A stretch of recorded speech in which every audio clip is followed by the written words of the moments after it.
munaasabadan maanta oo halkan aan u joogno oo ah xarig jarka baranji ka mid ah baranjiyada IBS waxay anagu noo tahay haddaan nahay anoo ku hadlaya maamulka degmada Xamarweyne farxad ay noo tahay waxayna nagu siyaadinaysaa in ayna tusaysaa degmada inay tahay meel loo diyaariyay ganacsiga waxaan aad u soo dhaweynaynaa bangigan cusub oo ah waliba bangi casri ah oo adduunka la jaan qaadaya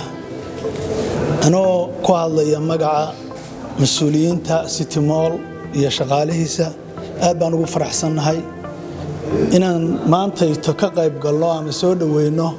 furitaanka bangiga IBS xafladan furitaanka oo halkan maanta u joogno bangiga IBS uu furayo xaruntiisii sagaalaad laakiin markii loo magaalada markii Muqdisho baranjaha loo tiriyo waa xaruntii sideedaad oo aan maanta furayno oo aan ka furayno magaalada Muqdisho khaasatan City Mall bangiga IBS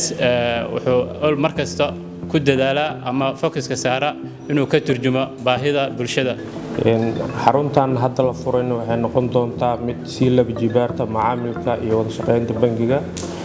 waxaa kaloo aan bangiga aan sii boorinaynaa inay si laba jibaaraan dadaalada iyo waxqabadka iyo maalgelinta ay siinayaan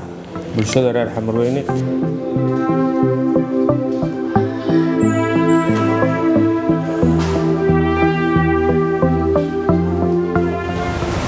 bangiga IBS wuxuu maanta xaruntiisii sideedaad ka daafuray